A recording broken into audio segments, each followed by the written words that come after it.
Non, il y aura pas de blague d'intro. Salutations! Dans l'Uramania précédent, on a évoqué mon Pokémon préféré. Eh bien aujourd'hui, on va discuter de Slavin, mon film préféré. Ah non, mais il y aura vraiment pas de blague, hein. Je pourrais même dire que c'est l'un de mes films comiques préférés. Alors que c'est même pas son registre. C'est fou.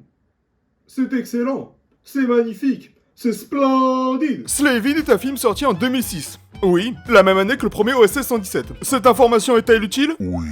Avant de débuter, point important, il faut savoir que ce film contient pas mal de retournements de situation et un plot twist final qui m'a personnellement tabassé sans vergogne. Alors bien évidemment, je te conseille de regarder ce film avant, surtout que je ne dirai pas la fin.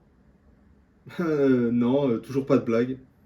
Allez voir le film. Le film commence donc avec un homme qui se fait buter, puis un autre. Eh ben, ça commence bien, dis donc. On se retrouve alors avec un homme quasiment seul dans un aéroport, ce qui n'est pas très réaliste. Surtout qu'ensuite, Bruce Willis himself apparaît de nulle part. Pour lui parler d'une célèbre histoire. Le Kansas City Shuffle, c'est quand tout le monde regarde à droite et que vous allez à gauche. Jamais entendu parler.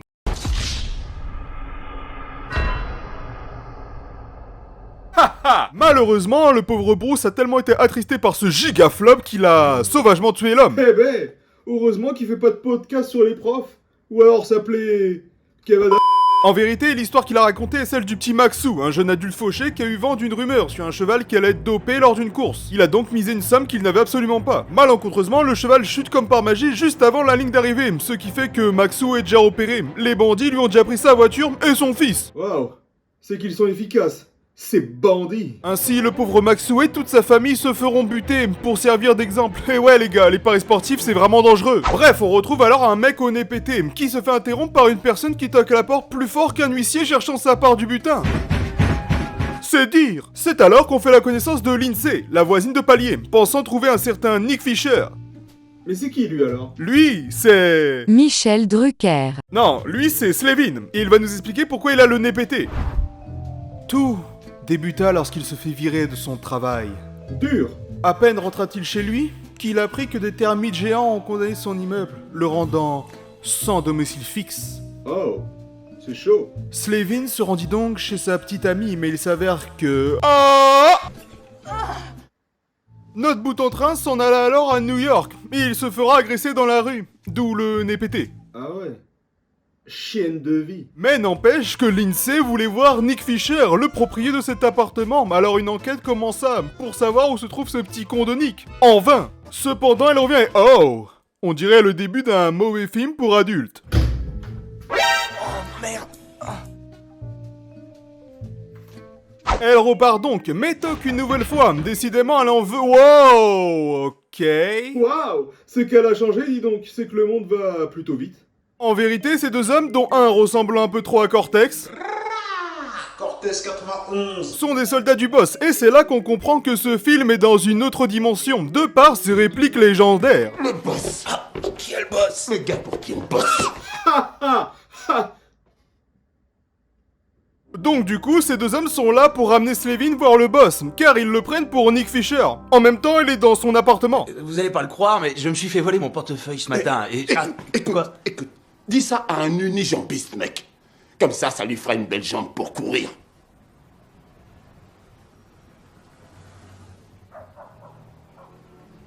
Les trois clampins se rendent donc dans le QG du boss, en sachant que l'un des trois porte cette tenue. Ça, c'est du drip. Par conséquent, Slavin arrive dans le bureau du boss et commence à s'expliquer avec lui, mais en fait, ce n'était pas lui. Vous connaissez le schmo? Excusez-moi, mais qui êtes-vous? Je suis le boss. C'est drôle, je croyais que c'était lui. Pourquoi? On se ressemble. Et oui, le vrai boss s'avère être Morgan Freeman, rien que ça. Calmez-vous. Calmez-vous. Je sais ce que vous voulez. La voici. La photo de Morgan Freeman jeune. Et oui, non. Ne me remerciez pas, ne me remerciez pas. Merci. On peut continuer. Évidemment, comme il le prend pour l'homme qu'il n'est pas, il est bien embêté. Et de surcroît, il est bien endetté, car son pote Nick Fisher doit 96 000 $, car il est aussi nul en paris sportif que le film Dragon Ball Evolution l'est au cinéma. Autant dire qu'il est plus que mauvais. S'ensuit donc un échange mythique entre les deux, qui se finit par un accord qui stipule que Slavin doit tuer le fils du rival du boss, le rabbin. Pourquoi est-ce qu'on l'appelle le rabbin? Parce qu'il est rabbin. En échange de ce service, il verra sa dette effacée. Mais bon, on parle là d'un meurtre prémédité, alors il a une journée pour y réfléchir. Il retourne alors chez son ami disparu dont tout le monde s'en bat les couilles, sauf Lindsay qui va continuer sa petite enquête pour le retrouver et s'en va travailler. Mais elle revient encore pour... Ah non. Ils vont donc dans le bâtiment du rabbin, qui se trouve en face de celui du boss. Comme quoi, même quand on est rivaux, on aime rester proche. Slevin rencontre alors le rabbin, qui est somme toute un homme très sympa. On apprendra que Nick Fisher, l'homme pour qui on le prend, lui doit 33 000 $ et qu'il a 48 heures pour le rembourser. Oh, quelle vie de merde. Il retourne donc à l'appartement de son ami, où il reprendra l'enquête qui ne sert à rien. Et Lindsay lui apprendra qu'elle a vu un individu louche, et l'a pris en photo de manière tout à fait discrète. J'en ai profité pour le prendre en photo avec mon portable sans qu'il s'en rende compte. Pourquoi vous filmez là? Vous êtes en train de filmer? Il y a votre flash. Excusez-moi. Eh ben, on peut pas dire qu'elle a été...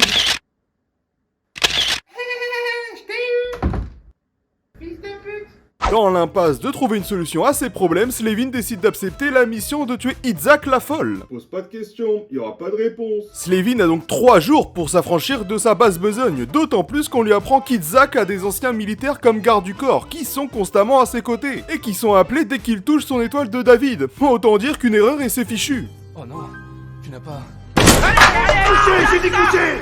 Son plan sera donc de traficoter avec le petit Itzhak, mais en parallèle, on apprend que ce cher Monsieur Smith s'apprête en réalité à tuer notre cher Slevin. Juste après que ce dernier ait réalisé sa sale besogne. Mais c'est vraiment pas trop sympa. C'est alors qu'apparaît un autre personnage secondaire, un policier de type chauve, c'est-à-dire qu'il n'a pas de cheveux. Merci Captain Obvious. Et le moins qu'on puisse dire, c'est qu'il n'a pas de cheveux. Ah non, c'est qu'il est plutôt curieux. Je veux un rapport sur ce petit enfoiré. Je veux tout de A à Z. Je veux savoir qui c'est, qui il connaît et qui le connaît. Est-ce qu'on sait de lui? Je veux savoir ce que ce merdeux est venu faire dans ma vie. On apprendra ensuite de la part d'un autre flic que Good Cat, alias Monsieur Smith, est en ville. Mais nous on le sait déjà.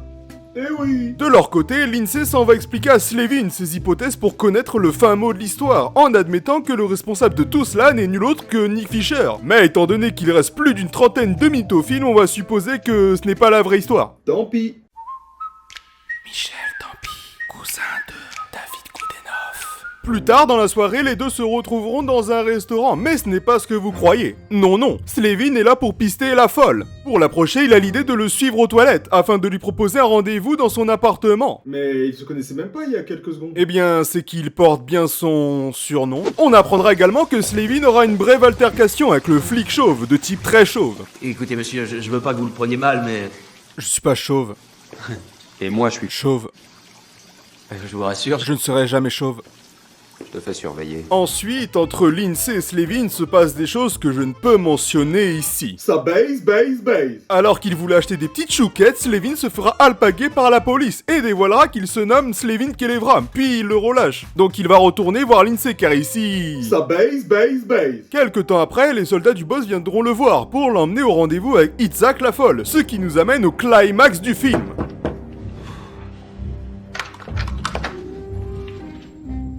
Tiens, on avance. Oh, c'est gênant. Excuse le désordre. Je t'attendais pas si tôt, alors. Même pas il dit un mot. Super. Dis quelque chose, frérot.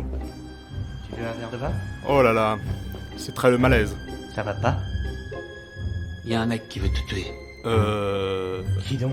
Pas sûr de la Moi. Ah, d'accord.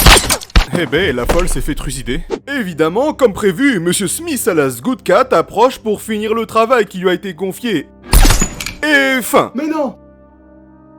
Ça se finit comme ça? Eh bien, allez voir ce film pour savoir. Eh oui, car je vais délibérément omettre la fin, qui est ma partie préférée de ce film. J'estime simplement qu'il est plus préférable que vous regardiez cette fin magnifique de vous-même, au lieu que je la raconte pour vous. Mais ne vous inquiétez pas les enfants, cette vidéo est loin d'être finie. Il faut bien que je vous donne plus d'arguments pour aller voir ce chef-d'œuvre, puis nuancer, car bien que j'adore ce film, avec du recul, il subsiste quelques points flous, et pas mal de défauts. Pour ce faire, je vais donc parler des points positifs majeurs. Le premier, Morgan Freeman.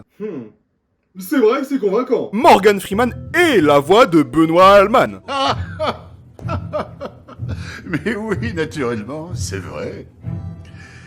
Mais vous me devez 96 000 $. Pourquoi je m'embêterais à payer quelqu'un alors que je vous ai déjà payé?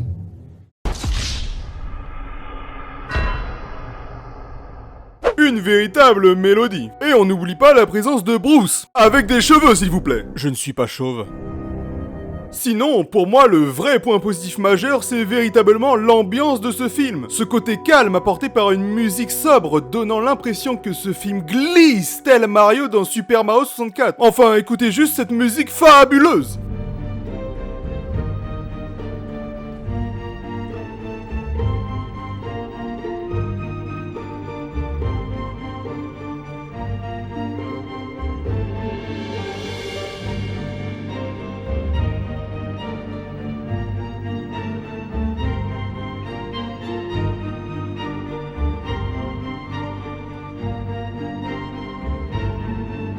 Cependant, cette ambiance va de pair avec les dialogues, qui sont franchement plus qu'absurdes, mais le fait que ce soit complètement assumé donne un air comique à un film se voulant être un thriller. Et bien que ça pourrait déplaire à certains, j'ai personnellement beaucoup apprécié les échanges entre les personnages, qui sont plus que loufoques par moments. Depuis qu'il a été tué, il est devenu sourd. Et qu'est-ce qui a fait qu'il est devenu sourd? Pourquoi vous voulez savoir?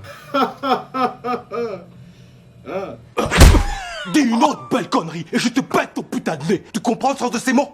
Mon nez a déjà été pété.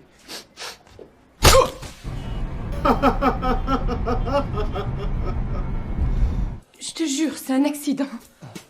T'as fait un faux pas et il t'est tombé dessus?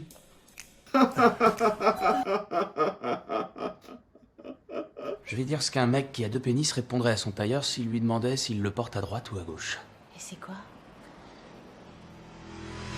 Oui, J'étais sûr que vous étiez intelligent. on se sert de son intelligence quand on a le choix. Nonobstant les classiques que je viens de vous montrer, comme nous savons, rien n'est parfait. Chaque grande œuvre possède ses défauts, et il est important de savoir faire la part des choses, et d'être le plus objectif possible, même avec les œuvres que nous apprécions particulièrement. Pour ma part, j'ai trouvé que certains points du scénario ne collaient pas réellement. Sans trop en dire, pour ne pas parler de la fin, il y a plusieurs faits qui relèvent presque de l'incohérence. Comme par exemple le fait que le mec du début soit quasiment seul dans un aéroport. À moins que le Covid existait déjà en 2006. Les Illuminati! Puis également le fait qu'Itzhak accepte un rendez-vous avec un inconnu. Je veux bien qu'il se fasse appeler la folle, mais bon, en soi, cela s'avère plutôt être un problème de précipitation. Dans ce film, tout va très vite, bien que ce soit contrasté avec l'ambiance sonore assez lente et le jeu des acteurs qui sont assez dans la retenue quand il s'agit des émotions. Ça reste un thriller après tout. Un thriller plus drôle que certains spectacles d'humoristes, mais un thriller quand même. Évidemment, ce qui m'a fait aimer ce film, c'est vraiment la fin. Elle est si incroyable, elle te prend aux tripes, elle te fout des baffes jusqu'à que tu comprennes que tout était prévu. Et que tout se passe comme prévu. Tout était sous nos yeux depuis le début. Y a pas eu de blague au début et vous avez cru qu'il y en aurait une à la fin? Vous êtes marrant.